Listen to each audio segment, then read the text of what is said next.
If you dream of your motorcycle, if your day isn't complete without some time in the saddle, if all you need is the open road and a full tank of gas, well, you've come to the right place, because this is Throttled, and it's starting now. Here's your host, Kevin McKinney. All right. Thank you for joining us once again. Thank you, everybody that's on the live stream. Glad to have you here. Got a pretty good show for you. Who do we have here? We've got Larry and Chris with us. Tom is away doing some things with the fam on the holiday weekend. So, everybody, glad to have you. How's your week been? Anybody been out doing some fun things? Maybe riding a little motorcycle or two? How about you, Larry? Hell yeah. Any motorcycling? Hell yeah. And I've got to go and beat Larry's, foul language on the show. Heck yeah. So time marker. Yeah. That's going to be an easy one. One. Yeah. All right. If you're through. We're done. We're done. Okay. So yeah, I've been out riding. I actually, of course, I was just talking about it. I've been out riding on my bike a couple of hours almost every day, just because I don't have much else to do, and that's been a lot of fun. The weather's been great, and then today I was inspired because I was riding my bike yesterday, and wherever I went, there were a zillion motorcycles on the road. It was the first time I've seen motorcycles out. That's right, Chris. They were out in force. I passed a group of like 30 or 40 motorcycles. There were so many that one of the guys was holding up the intersection, so that the whole group could pass. And so that kind of really inspired me to want to get out on my bike. So I got out today and I rode about 50 miles and went up to Petaluma and came around a route that I often ride. And it was, the only drawback today was that it was pretty hot. It was, once you got away from the coast, it was in the high 80s. And I unfortunately had not removed the liner from my jacket. So I was starting to perspire a bit under the jacket, but it was great getting out on the bike, and it was really fun seeing other motorcyclists on the road and waving to them. So it was a good day for me. How about you, Chris? Yeah, so did not ride during the week, but Gina and I got out on the bikes today, which actually was really nice. The weather was great. Actually, she was a little uncomfortable towards the end, had a little too many layers on, I guess. But yeah, it was good. We did some product testing. She was testing out the new windshield that she got for her Indian Scout 60, and we were both trying out the brake-free devices that we got recently. So we could talk about those a little bit later if you guys want. But yeah, it was a beautiful day, and there was quite a few bikes out. Actually, we had gone to a state park just to kind of walk around the lake, and there's a pretty major parkway nearby, and I could just hear all the sport bikes going by. Like every 5-10 minutes, there was another one going by. So yeah. Everyone was out enjoying some two-wheeling. Yeah, in fact, when I was out today, I was on Smith Merrick's Road. There was a bunch of sport bikes behind me, and I just waved them on. Mm-hmm. I want to do my own ride. Yeah, sure, cool. How about you, Kevin? Well, I actually was able to get out yesterday. Got a total of about 160 miles in. Nice. We went to. We had two of one nephew, one niece graduated, and so we had a family graduation kind of get together. So I rode up in the morning. We kind of hung out all day, cooked out some catfish and hot dogs, and just kind of, they got a new pool in late last year, so we kind of enjoyed their pool. And then after trying to keep up with some of the younger teenagers and stuff like that, I realized I'm a lot older than I used to be, and started the way back because I was supposed to get some weather, so I started my way back last night, and let me tell you, I started feeling every jump into the pool at that point. But had a great time.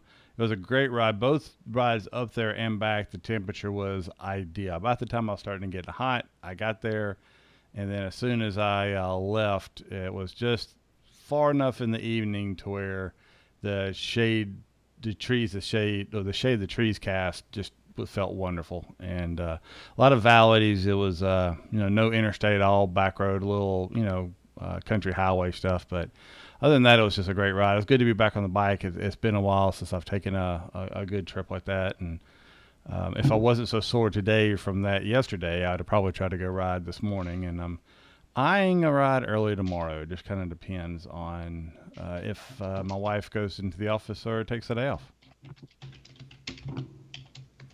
So, well, since we got all that, let's talk about a new patron we had join. So we've got Kevin Turner has joined the show as a patron, and we really appreciate Kevin coming on as a supporter of the show. Thanks, Kevin. Yeah, Awesome. It's awesome. He's been hanging around in the live streams for a while, and it's been fun having him there, and we always enjoy everybody that comes into the live stream. But we want to thank him and to show how much we appreciate him. We do really appreciate it. It's awesome to just get your support. If you're interested in support the show, if you get some value out of the show or some entertainment out of the show, I don't know how much value we bring, but some entertainment, or we're killing time while you're stuck at home with the coronavirus, whatever, and you feel like you like to give back a little bit, go to our website, throttledpodcast.com. Main page, go to the bottom, there's a Patreon logo. You could click on that, and that'll take you through and get you signed up to be a supporter of the show and join the Throttle crew. So, Kevin, I've got to send you out your Slack invite and everything, and we'll get that rolling here hopefully in the next day or so. All right. So I think we're going to just, I guess, quickly jump into the news. Normally we have a little bit more chit-chat than we do, but I guess we're down to business. And business it is, as we're moving on to Missouri to talk about their potential helmet law change.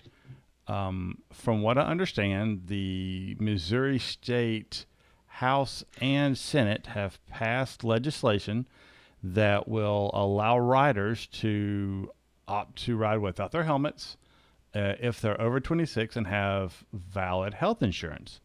It also adds a rule that a police officer cannot pull you over for the sole purpose of riding without a helmet. So, they have to have some other reason to pull you over to check to see if you have your valid health insurance.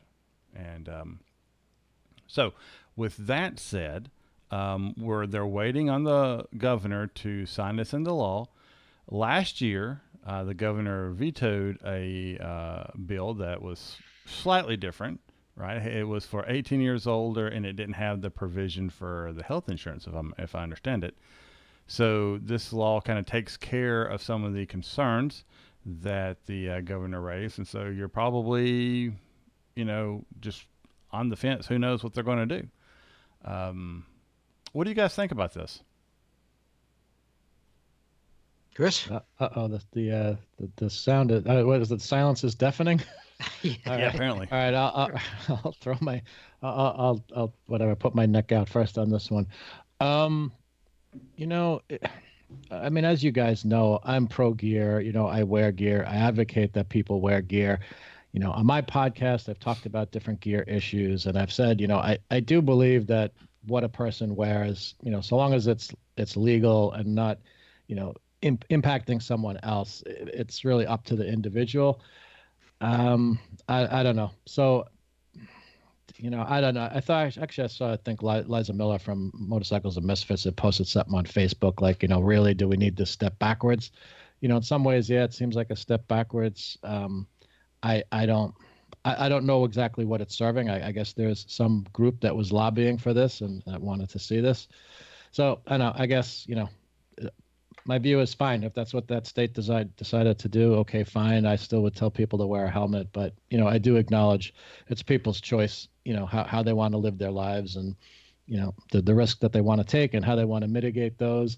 I like the fact that, it's required that you have health insurance, because I do believe that, if you're going to do something that's, risky or that's going to, potentially cause injury to yourself, well, at least insure yourself so you're not a burden, on the rest of society.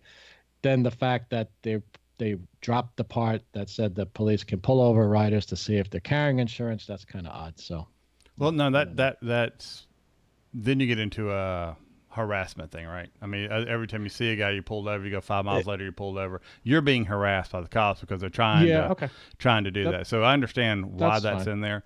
I'll say this: every state has those individuals who don't want to wear a helmet. They feel, and I'm trying to be very neutral about this, they feel that it is up to them if they want to take that risk and accept that onto them. The one thing that most people need to be aware of is helmet laws were put in place because of the burden that those accidents put on the system. The fact that you killed yourself, they really don't care. It's okay, well, now we have to pay for you because you're in a coma or you're a vegetable for 30, 40 years and somebody's got to foot the bill. And so the helmet was to help lower those incident rates and lower the burden on the state. That's the whole reason they were put into place, boiling it down. I look at it like, well, I don't want to be a vegetable, so I'm going to wear a helmet. My choice. Even if it was legal here, to go without a helmet, I'd have a helmet on anytime I'm, riding a bike. There are those that believe that it is their choice to take that risk. It's the same people that say that they should be able to ride in a car without a seatbelt. It's up to them. If they want a quick exit, then let them have the quick exit. Whether you believe that or not, there is this group that believes that. Now, I agree with what Lloyd is saying in the chat that, why helmet, why not lane splitting? That benefits every rider, potentially, a lot more than not being able to wear a helmet. So, but that's just that point of view. And I would agree that, in my state, I would much rather them be lane splitting than no helmets. But I know that there's a larger call for no helmets than lane splitting. I've yet to understand that, but it is what it is, I guess. Larry, what are your thoughts? Yeah, well, I think I've made my position on this pretty clear in the past. Yes. I'm strongly in favor of helmet laws. I think that just like seatbelt laws and airbag laws and child seat laws, there are certain sort of fundamental safety things that do need to be mandated because people just won't do them. When seatbelts first came out, the auto industry opposed standardizing them, and the same thing with airbags. They opposed standardizing them. It was only because they were regulated that the auto industry complied with that. And I think that this is something similar. Requiring insurance without being able to check that to make sure that people have insurance is meaningless in my opinion. I think that anybody can go out and ride without a helmet and without insurance, and since the law doesn't allow the police to stop them to check, there's no incentive really to comply with it. So, all right. So let me ask you this. Yeah. On that, so let's say that in California, and this is fictional, but it applies. It's the same thing. That they said, in order to lane split, you must make sure you have health insurance or something, right? Yes. So every time somebody sees you lane splitting, they could pull you over and ask for you to prove it. Every single time, multiple times a day. You lane split, you get pulled over if the cop sees you. It's almost going to be every time. Every time they see it, they're going to pull you over. Every time they see it, they're going to pull you over. That becomes harassment. That's been talked about. So in a lot of these states when this kind of stuff happens, it's the same thing that happens right now. They can't pull you over to see if you've got car insurance if they pull you over, or if they're doing any kind of other check, then they can ask. They have reason to stop you, but there's not a reason to stop you. So the same law applies for, do you have, insurance on your vehicle? Well, right. I agree. I totally agree with what you're saying. Yeah. I think it's ridiculous to expect the police to, patrol to confirm this or to enforce this. Therefore, in my opinion, you simply should do away with the possibility of not wearing a helmet. The rest of civilized world looks at us not having helmet laws, and they think we're ridiculous, and we are. This is just a fundamental thing. You do away with the requirement to check about insurance by requiring people to wear helmets. Well, but I mean that's, the constituents of this state apparently wanted this enough to push it up to the legislature, and the legislature, and that's how the government works, right? That's how our system works. Is that state, that's what their people wanted. The majority, and that's what they've chosen to do. The majority of people actually favor motorcycle helmet laws, but if you have a vocal minority that has lobbyists or has a group that can influence legislators, they can change the laws even though the majority of people don't favor them. Yeah. So now here's something Alex just mentioned in the chat, not to cut you off, Larry, that not having the helmets and having the helmet be optional will probably mean that all motorcycle insurance and potential health insurance for those who ride motorcycles will go up. So now you'll be asked, do you ride a motorcycle? Or they'll somehow I could see later on the insurance agent, companies getting access to DMV records to see if you've got a licensed motorcycle. And then because of that, your rates will be higher. I can see that happening because now they have identified more risks that they're taking on. And so your rates will be higher for that. That I see probably happening really quick. Well, I would hope it would. I think insurance companies should charge more for people who don't wear helmets. They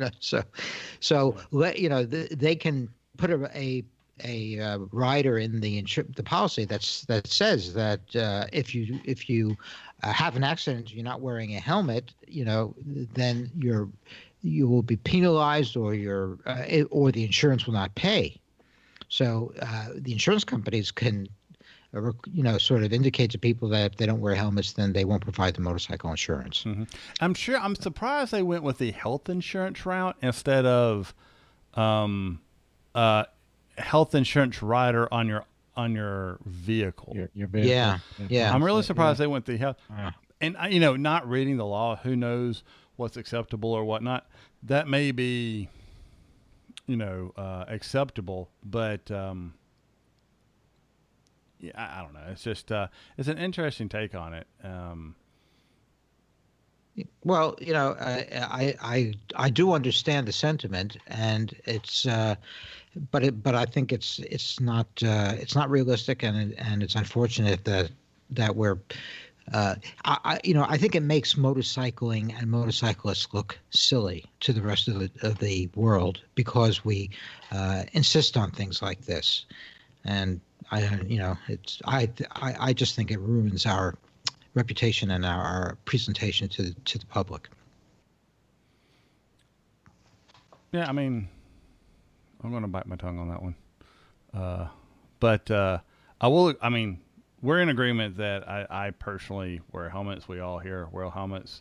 I mean, if we're doing anything more than, pushing it around, if we get on it and the bike really moves much, the helmet's on, We talked about how even a slow moving accident, just where you're, you slip at an intersection and fall over, on a bike can actually do a lot more damage than people realize.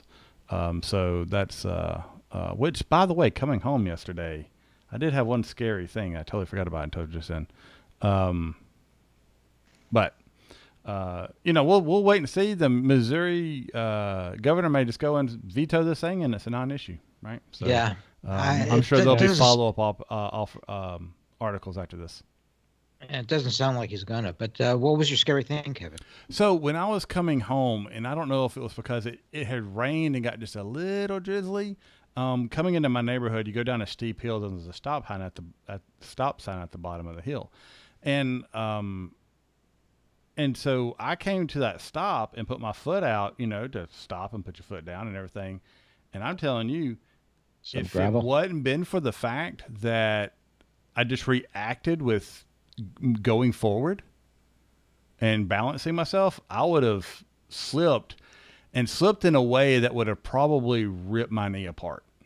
Just the way my foot was sliding out and the bike was coming down, my ACL would have been trashed. I just put my foot down, and it was like putting my foot down, on just ice. I mean, just, oh, really? Yeah, no traction whatsoever.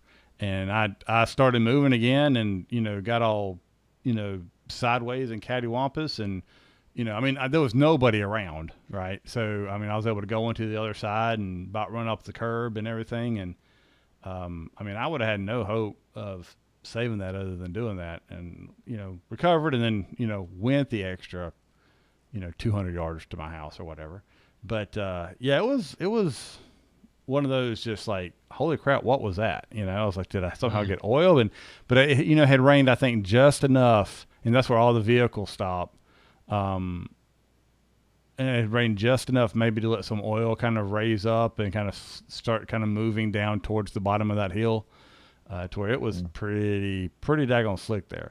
And I didn't come to like at an angle. It was pretty much a straight foot down, and then all of a sudden it just started moving on me. It was like trying to step on a hill of ice, and it just, there it goes. And, it just kind of shocked me there. I kind of totally forgot about that when we were chatting earlier.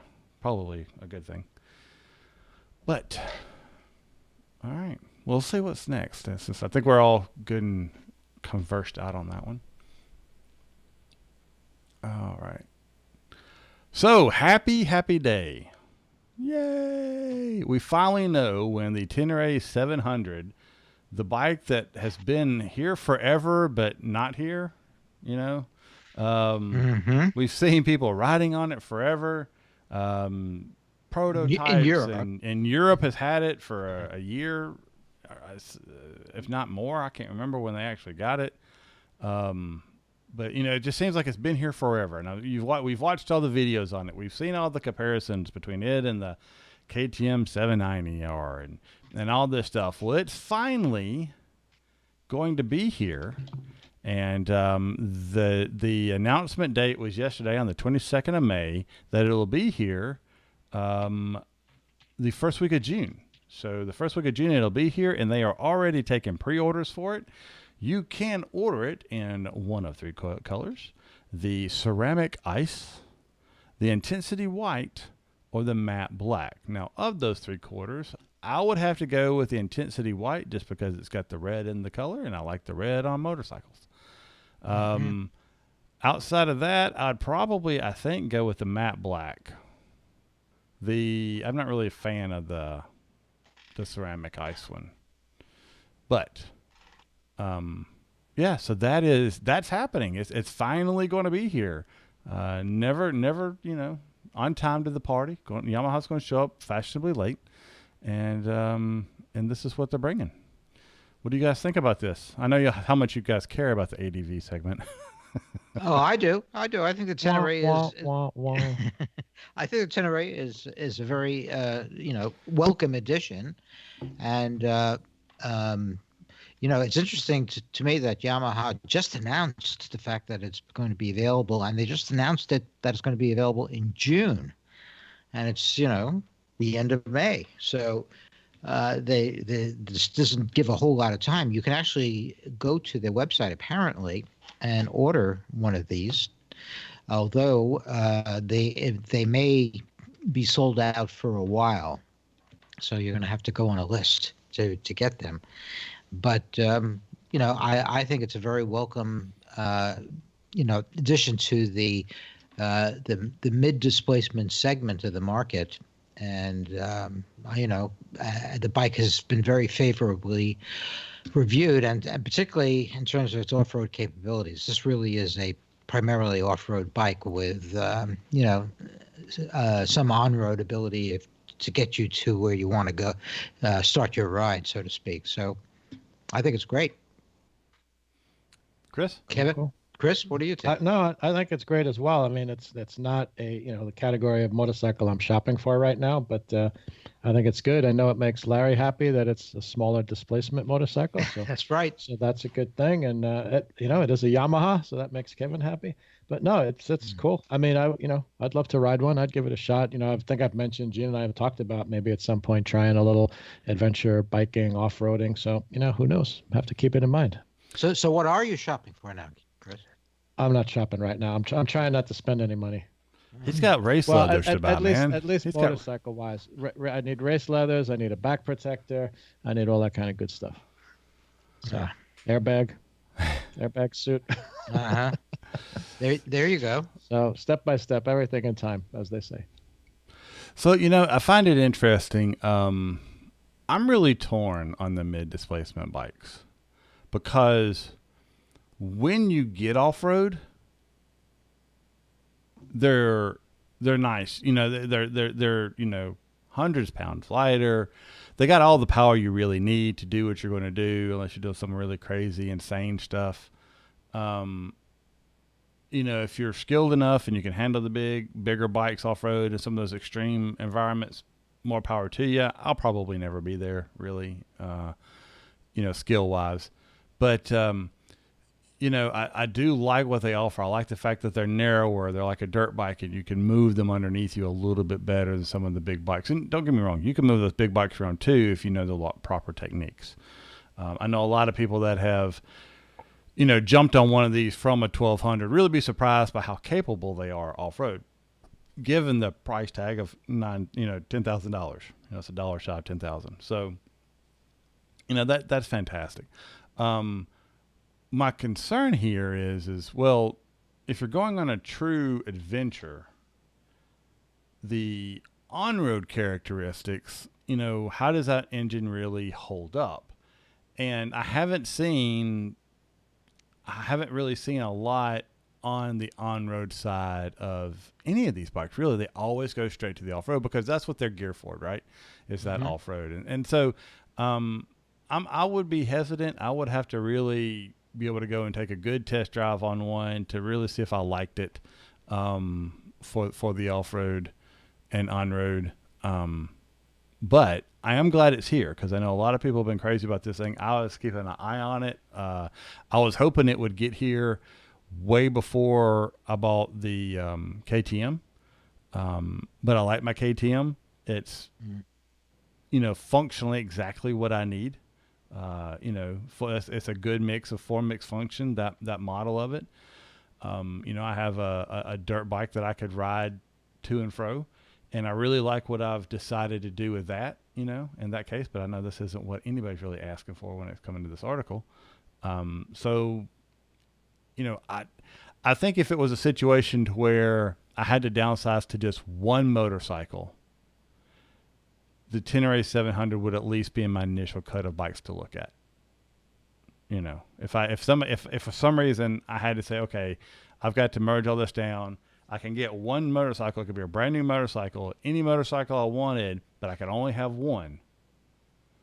It would be something that I would definitely take a serious look at, along with a ton of other bikes, right? I mean, I'd be looking from the 700s up to the 1250s, 1290s, trying to find the right mix of what would suit my needs the most. So yeah, that's kind of where I'm at on it. I'm glad it's here because I know a lot of people are excited about it. I know a lot of people have been excited about it for 5 years, seems like. It's been a long time, at least 3. And so we'll have to just wait and see. I'm expected them to pretty much sell out. I'm expected them to honestly have a limited amount sent over to the U.S. to begin with, just because I'm pretty sure, production had been stopped on these for a while. And so it'd be interesting to see what the inventory is and what the back order will be, how many units they actually sell. So how is your bike, Kevin, on the road? Which bike? KTM or Yamaha? KTM. KTM? No, the KTM, yeah. I mean, it's good. It's vibey. The handlebars are vibey. I've got risers with a little bit of shock absorption in them to kind of help with that. It's still vibey, but I'm also running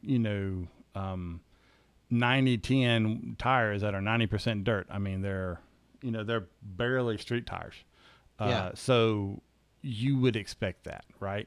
The seat sucks. The seat concept replacement seat I got is just a hair undersuck. I mean, it's, after riding on it for a while, my bony backside, would like something a little bit more comfortable. I just kind of shift around. I can do probably 30, 35, 40 minutes in the saddle before I really want to get off and recover. But if I'm off road, I'm not sitting in the saddle, so I can ride for a lot longer. It's a great bike for going between situations, between places. But I know people that have ridden it. I was actually watching a video last night about a guy who rode their KTM 690, a 2014 model, 15, I can't remember, around the world. Yeah. So like his first year, he was riding it from like, the middle of Europe down to, Thailand, India area, down towards that side of Asia. And so, and it was a KTM 690, and they're on it all the time, riding it, putting tons of miles in it. But they've also got other things to kind of help with creature comforts on it as well. I love my KTM. I think it's a great bike. I'm looking forward to getting my trailer and being able to take it and my kids out and riding around and kind of trail hopping. That's what I got it for, is the trail hop. So. Yeah, so the guys in the chat room was talking about this. Split Hair says that a 250 is plenty for him on dirt, and I agree that if you're doing pure dirt, a bike with that displacement is, really fun to fling around. And Lloyd makes the point that he'll put his dirt bike on the back of his truck and take it to the trail. My thought about that is I don't have a truck. I don't have a trailer. So if I wanted to ride dirt, I would, my first thought would be I would want to ride to the trailhead on the bike and then go on the dirt. So I would be thinking about a bike that at least could manage riding on a highway until I could get to the off-road part of the ride. So that doesn't, not having a truck and trailer, those things don't apply to me. But I certainly recognize the fact that it's the light displacement bike would be the most fun to ride on a trail. Yeah, I mean, you get there's benefits to both, right? I mean, having the light displacement bike, you're able to throw the bike around a little bit more. It's more forgiving when you make a mistake because you can finesse the bike back to where you want it to go. Easier to pick up. It's a ton easier to pick up. But normally what you run into, and I'm talking strictly street legal bikes, your WR250Rs and stuff like that. They don't run well on the street, especially highway. You can't do that. And if you're all back roads trying to get to the trail, that's one thing. You can go between roads just fine and trail hop. But extended hill climbs become a problem. As you're bumping around and you're losing momentum, they may not have what you need to keep climbing up certain areas. Plus you got to think about, what is the load capacity of that bike? And then you put, somebody like myself who's, a fairly large person, they're just ergonomically not that comfortable. I've been on a WR250R. It feels small. I feel a little cramped, right? When I was looking at bikes, I knew that the WR250R is really what I wanted, but after sitting on one and standing in certain positions and knowing, okay, well, I could get this much riser and I'm like that, and this much drop in the pegs, I was like, that's what still wouldn't be comfortable. I've talked to other people who are my size who have tried it and they couldn't never find it. They all went up to, the DRZ 400s in that area, right? But those bikes have been around a while. They've got a lot of old technology in them. Pretty bulletproof, but still have some power issues. So there's a lot of hacks that people do, the airbox mod and all this other stuff. But what really sold me on the KTM 690 is when I compared weight of the 690 to that of some of the 400s. The 690 was so close that you would just go ahead and get a 690, right? And I got a really good deal on it. That's another thing. So that helps. Yeah, that really does. So I'm happy with it. I would, in that same situation, I'd probably walk away with the same bike given what was available at the time. Um, but that's just what I landed on. I know part of me would like to have a little 250 to, if I had some land of my own, if I ever went and bought like 30 acres, a 250 just to kind of tool around and view the land on and cut trails that, some of my kids could also eventually ride and still have the 690 to take through there. And, there's advantages to it. I see a lot of people take their small bikes and they can just throw them in the back of the truck. And, I had mine that I put on the back, it was just a carrier and it was a little bit more of a pain, but I was happy doing it. Now the only reason I'm really getting a trailer is so I can get my kids out there. I'm really eager to get my kids out riding and to get multiple bikes there without the hassle of, the truck and the trailer and getting things with the, cover I've got on the bed and all this other stuff oriented. It'll be a lot easier with the trailer. So I'm looking forward to getting that hopefully in the next 10 days or so. Yeah, so Split Hairs wants to know what your inseam is because he says he's got a 31-inch and his bike suits him fine. It's 250. I'm 32-inch, but I am long in the torso. So, like most shirts, I have to get a tall size for. I'm 6'3", 32-inch, and I'm inseam, and I'm long in the torso. My torso. Actually, no, I'm 34-inch. Sorry, well, said the wrong thing. 34 is my inseam, and I'm long in the torso as well. So most shirts don't come down far enough. I got lanky arms and a long torso, so it's just a lot of bending over with my back, and I've got bad knees as it is. So I need to get something that comes up to me a little bit more, and I was able to do that with the KTM. Rodney helped me, tune that thing in to where it's extremely comfortable for me to ride. Yeah, I think that makes sense. So Lloyd's asking about the 790R. I can't pass judgment on it because I haven't ridden it. It's very appealing. And between me and you, Lloyd, not that anybody else is listening to this, but if it was between the Tenere 700 and the KTM 790R and money wasn't an issue, I'd have another little bit of orange in my garage. Just from what I can understand, the suspension on the R is fantastic. The engine is just wonderful. The 700 was a pleasure for most people to ride, but they're like, look, if you're comparing these bikes, you've got to give the nod to the 790R. The Tenere 700, if you've got a budget, is a wonderful substitute.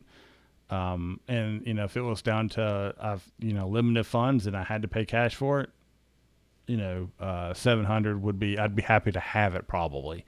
But the 790R, the only reason I wouldn't trade my 690 in for it is just because of what I mentioned earlier. If I'm going to go off riding in the dirt, I want to have a bike that I can take with my kids. And, I think the 690 will do a better job of riding with them than the 790. I just don't think the 790 would be as much fun to ride with my kids as the 690 would. Not that it wouldn't be capable of or anything. It's just it's a little bit lighter. So it would just be, I think I would enjoy it more. Once they get older, if they start getting into adventure riding and stuff like that, maybe a different topic at that point. Yeah, the 700 is coming in under 10,000, right? Yeah, it's 9,999 right now for the T7 or Tenere 700. See, I still call it the T7. That's what I called it forever. In the stats and stuff. All right, so we're going to move on from the ADV talk because you guys keep throwing out all sorts of stuff of bikes that I personally could talk out forever. Chris is going to fall asleep here soon, so we'll move on. We may come back and have another ADV topic. I appreciate you guys bringing those up, but we'll move on, and we're going to roll over to Norton. So I've been doing all the intros. Larry, you want to take this article for us tonight? Sure. So we've talked about the problems that Norton has had and the bankruptcy and the questions about questionable dealings in the company. we mentioned that um, that the company has been taken over. That they sold the company and has been taken over by an Indian manufacturer, and and this is actually looks like it's a good thing because they are pumping money into the company. TVS is giving millions of dollars for them to fill the orders that they already have and to move the factory to a larger and more efficient location. And they're right now they're advertising that they're hiring for all sorts of positions. They want engineers, and they've been putting ads out, and so this is pretty encouraging. It looks like TVS is committed to getting Norton back on its feet and producing not only bikes to fulfill its standing orders, but also to invest in producing new bikes. And so I think that's good news that the Norton name is going to continue, and I'm hopeful that they'll be producing some pretty exciting bikes in the future. Cool. Chris, what do you think? Nothing really to add on that one. You sure? Oh, yep. Oh, okay. Well. So Norton is not in your future, Chris? Oh, who knows? That's who knows with that. But no, nothing I can add to what you said there. I actually could see Chris on a Norton. Yeah. Yeah. I think, Yeah, yeah. I mean that Which- to me which- that which that one? says The sport that's a bike? Chris Geist bike all day long. Yeah. Commander, Yeah. Ah. Okay. I think Sidecar? I think we need to just send a pic, let Gina know, like, hey, there's this Norton thing. Put this on the list. Chris isn't too into it. Yep. Then Chris will be like, oh yeah, let me talk about the Norton. So no, I think it's great that the name is surviving. I find it kind of funny that a former British colony now probably owns the licensing and plates to the most famous brands of British motorcycling. However, at least they're still here, so I'm not going to complain about it. I think it's good. I think it's good that they're being money's been pumped into it, and I think it's going to be interesting to see what they come out with. I've always liked the look of the Nortons. They've always been an interesting. Well, I mean, I like the look of the Royal Enfields too. I mean, there's that classic retro look, but maybe I'm just getting more nostalgic in my old age. So No, I agree with you. And looking at the Norton models, that the new models that they had been proposing, and some of which they had been taking orders on, I actually think they're very attractive bikes. I don't know how good they are, but they're in terms of their look, they do have kind of a classic, as you say, a classic retro look, but with a touch of modern to it. So. I'm glad to see that that they're going to continue and hopefully expand. Yep. All right. So the last article we're going to talk about is a new kind of GPS hotspot kind of thing. It is the Somewhere Global Hotspot. So Somewhere, SOMEWEAR, Global Hotspot. So when you're nowhere, you're somewhere. Somewhere. Right. Okay. So that bad marketing out of the way. So what is this? This is an interesting take on the the spot and all the other kind of things. I can't remember the other one that lets you text. That was the main competitor for the spot for a while, but it's just another entry into this. And what this one does, it seems to be the key differentiating thing here is what you would have on some of these other ones is you would have an SOS button, right? So the SOS button was, send the Army, the Navy, and the National Guard rescue units, everybody, go find this guy. Well, then they matured a little bit to where it was, okay, now we're going to put this interface where you can actually send text messages and the SOS button, right? So you can send a text message that's like, hey, I've got a flat tire, I'm going to be running late, or, can you send a tow truck? I got a flat, instead of sending out a rescue chopper and everything, right? They had those kind of abilities where you can send text messages to family and friends and let them know what's going on. You're stopping for the night, and you could actually receive information as well as send information on them. This seems to be able to connect your mobile phone in a no service area, because they really hype that up, to be able to send and receive messages in a situation where you normally don't have cellular service. So you're on a global network. And they said, recently launched, was it Iridium? No, what was the name of the satellites? Iridium. Iridium, yeah. Iridium, satellites, low orbit and all this good stuff. But basically, it's just a satellite GPS texting for your phone. So you can connect your phone to it, send your text messages, and then you still have the availability of, I've crashed and I fell down a ravine. You hit the SOS button.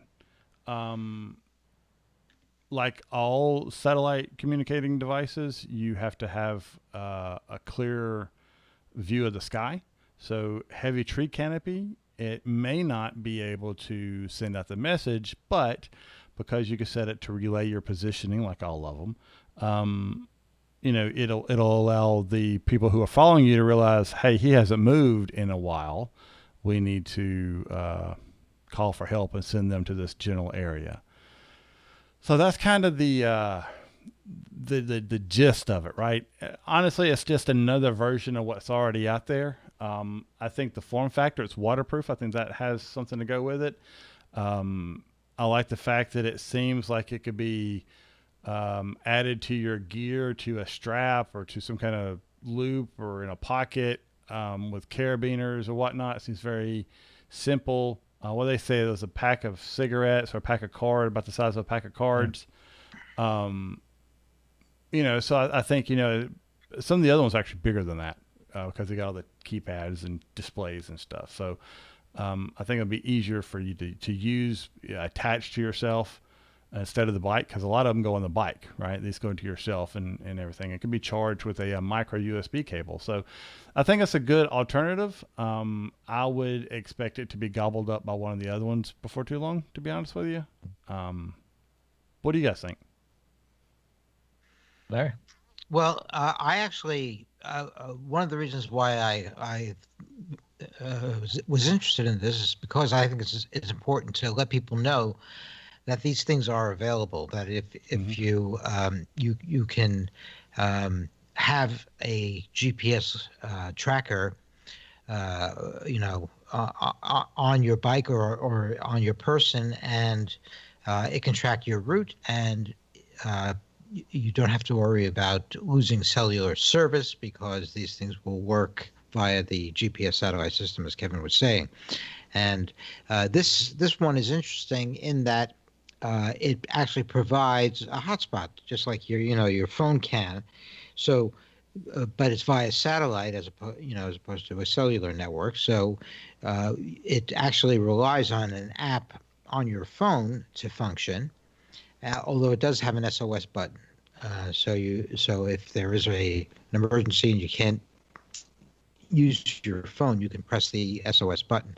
But the thing that is interesting about this one is that it does work via your phone, and it does have messaging built in, so you can message people that are on your contact list and let them know what's going on with you.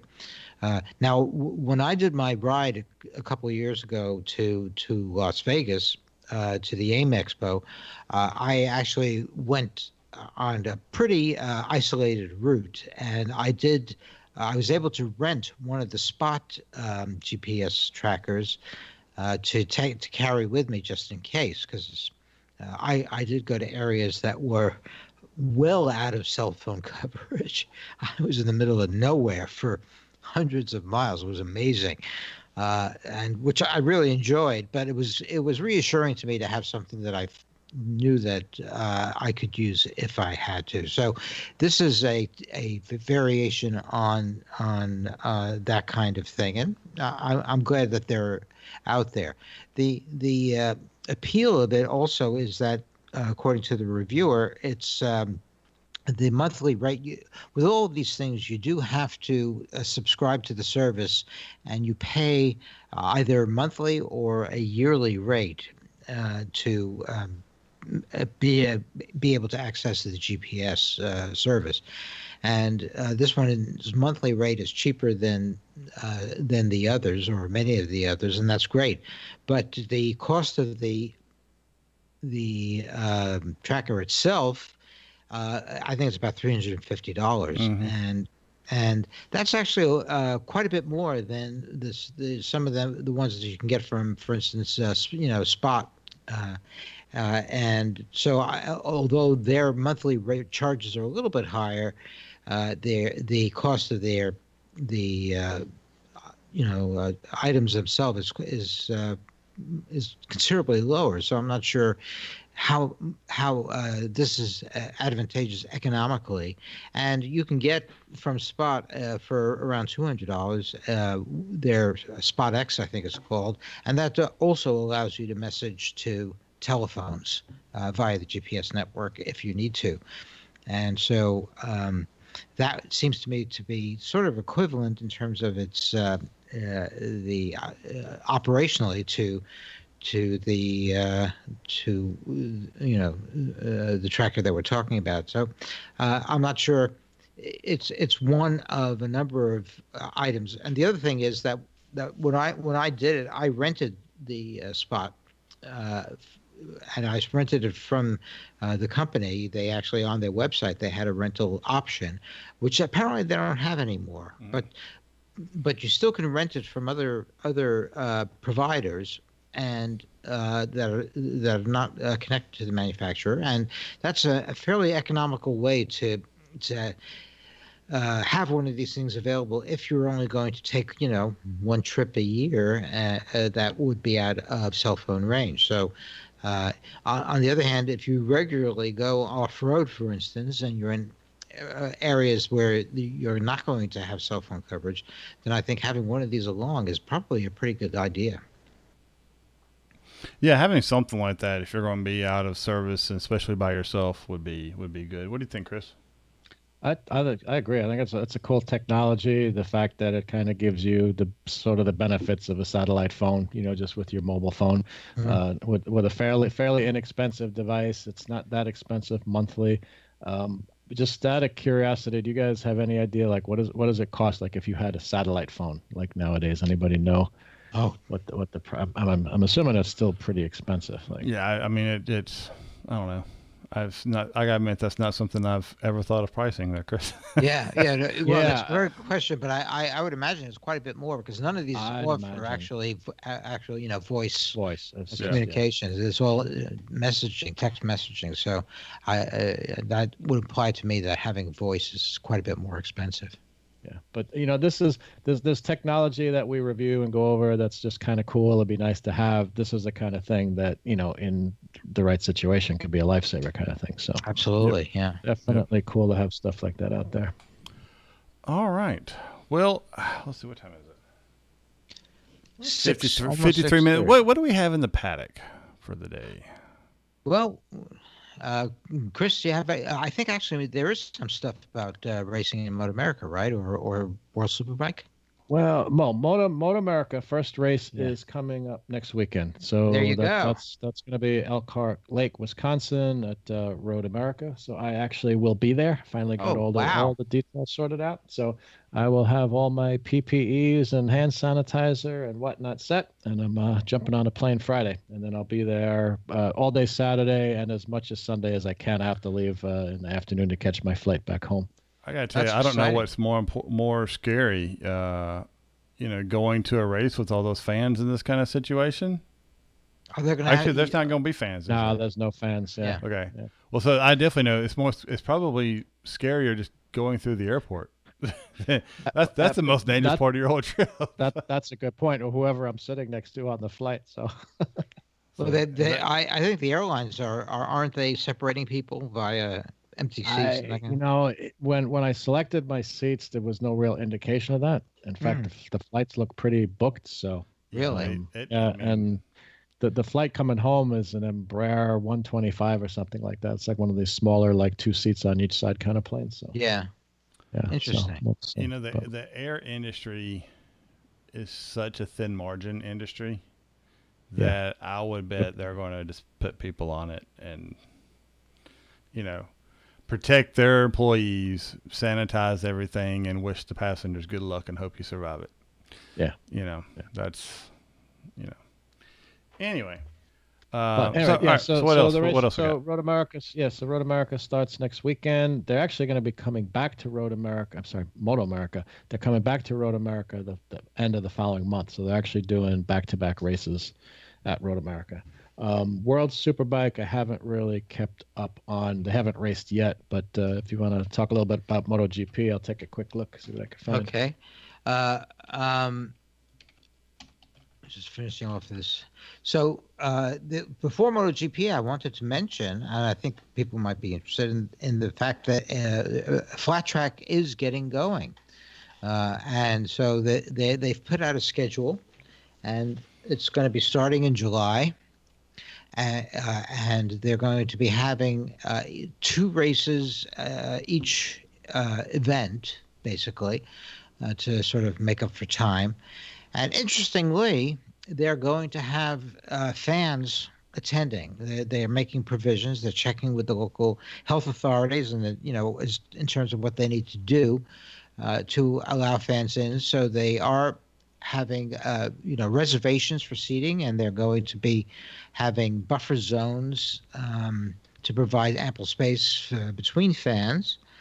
Every fan coming into the racing venue will be given a facial covering. They're going to have, of course, enhanced sanitation and disinfection protocols. And they're going to eliminate printed tickets. It's all going to be mobile tickets, cashless transactions. They're going to have regular medical screening for staff and competitors. The public will not have access to the paddock or autograph sessions. So there are going to be obviously limitations and restrictions, but nonetheless, they are planning to have events starting July 17th. They're going to have the Volusia Half Mile in Florida, and that'll be 2 races, Volusia Half Mile 1 and 2, July 17th and 18th, and from there on, they'll be having races every week or so, every couple of weeks or so, I should say, and all the way through October in Daytona. So go to the American Flat Track website and check on the dates for the events. But right now they're up and going, and we're going to start having American Flat Track racing soon. So that's kind of exciting, I think. And then in terms of MotoGP, well, there is a little less news on that, actually. I haven't seen any indication. I was checking even today on the MotoGP website or any of the other websites that the Spanish government has gotten back to Dorna about their proposal to start the MotoGP racing in Spain and to have the racing at the end of July for a couple of weekends, including World Superbike as well as MotoGP. However, things are starting to rev up. Riders are starting to practice at racetracks, and the hope is that there will be a shortened season. Also, starting at the end of July. Now, the proposal at this point is for no spectators to be in the stands. It will be just the paddock, a limited paddock, and the racers. And it, hopefully, will be starting in Spain towards the end of July. So the other thing that's going on, of course, is now that there looks like the season may get going. The talk is now about the 2021 season, and a lot of contracts, rider contracts, are up in 2020, and so the rumors are starting to get around about which rider is going to be changing to which team. And right now, the sort of the biggest rumor floating around is that Jack Miller may be going to the Ducati factory team. And he's been on, I think, one of the non-factory teams, the Pramac team, I think. And so he would be a logical choice to move up. However, that raises the question of who he would replace, and the most likely speculation is that he would replace Daniele Petrucci, who is an older rider.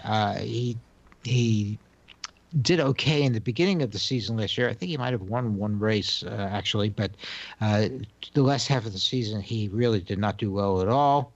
And so it's Miller did do well for the Pramac Racing on their Ducati, and so it seems likely that this rumor may come to pass that Miller will actually move up to the factory Ducati team, and that will be interesting because he is an aggressive rider, and it will be good to see how he does.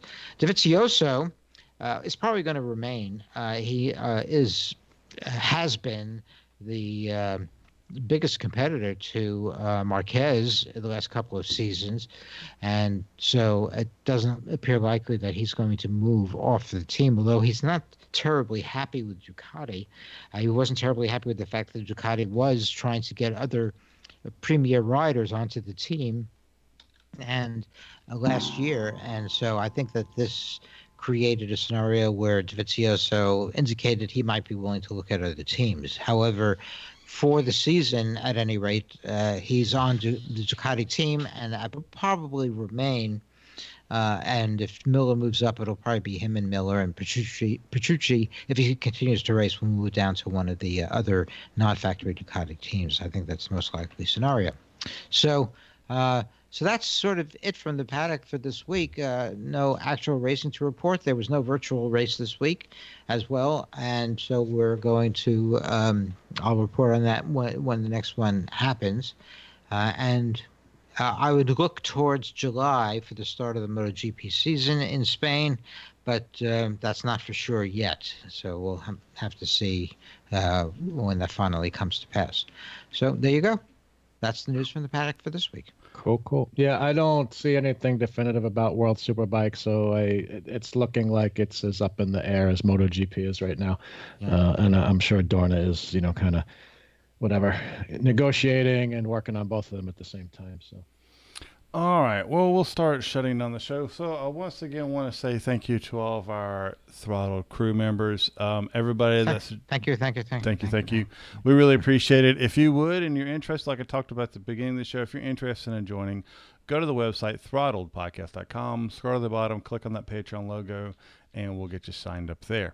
Outside of that, we do love email. We love getting your feedback, so please send us email at feedback@throttledpodcast.com or go to the website throttledpodcast.com, click on the contact tab, fill out the form. We'll get that in the same mailbox. We do have our Facebook channel and our twiddle our thumbs, twiddle-a-dee. Sorry about that. Our Facebook is at Throttled Podcast, Twitter at Throttled Show, and our Instagram is Throttled Show. And so we post on those when the show's going live, other special news and events going on. Those for you in the live stream, and hopefully I can get this out before next week's episode. Next week's episode, which is the June, it's actually the 30th, right? May 30th. I think it's next Sunday. We will not be having a live show. Motorcycle instruction has started again, and I just luckily enough was already on the schedule to be having a class. We've been told that there are some operational changes that may require us to have our Sundays go a little bit longer. So I'm not sure I'm going to be back in time, and I'll just rather be rather safe than sorry. So probably no live show next week. I'll leave it up to the other gents if they want to get together and do a show. They can figure that out during the week. But and I'll try to remember to throw something out there on the internet beforehand that there's no live show. But I want everybody here to know that there's no live show. We never did let Chris talk about his little thing, did we? Yeah, your brake light, Chris. Yeah, well, let's do that. Yeah, we can follow up another time. Yeah, we'll do that in a few weeks. Sure. Yeah, no problem. I'll have more experience with it. That's cool. So that'll be good. But yeah, so that's what's going on. We do usually broadcast Sundays live at 7:30. I'm still working on the system to let these guys launch a show when I'm not here. I haven't been able to get all the kinks worked out of it. Actually, it's not working at all. I thought I was smarter than I am, apparently, to where they can launch a show when I'm not here and still have it broadcast. But that doesn't seem to be functioning like I want it to. But we do broadcast on Sundays when I am here and able to participate at 7:30 Central, 5:30 Pacific, and on YouTube is where you'll find that. We'll throw out a link on Twitter and Facebook 15 minutes usually before the show goes live that will get you here tuned up, ready to go. All right. I think that's it for everything I've got. Larry, you want to sign off? Sure. It's been great tonight. Thanks to the guys in the chat room. Again, very informative and a lot of fun. And I'm hoping to get out next week and do a bit more riding. We're still, they haven't, in Marin County, they haven't actually specifically loosened the recommendations about limiting travel. So, but I think that that's about to happen pretty soon. So maybe I'll just be on the cutting edge of that curve. So yeah, I'm hoping to get out and ride a bit more. And as always, I plan to, and I hope all of you ride your own ride. Cool. It's been awesome hanging out with everyone again tonight. So yeah, actually, I'm hoping to get a little riding in tomorrow.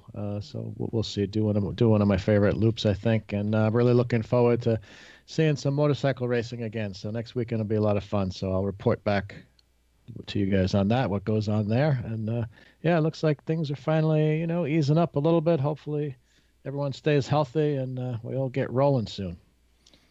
I agree. All right, everybody. Hey, thanks so much for listening to this episode. We hope you join us for another one. If you get out there and ride safe. We'll see you all next week.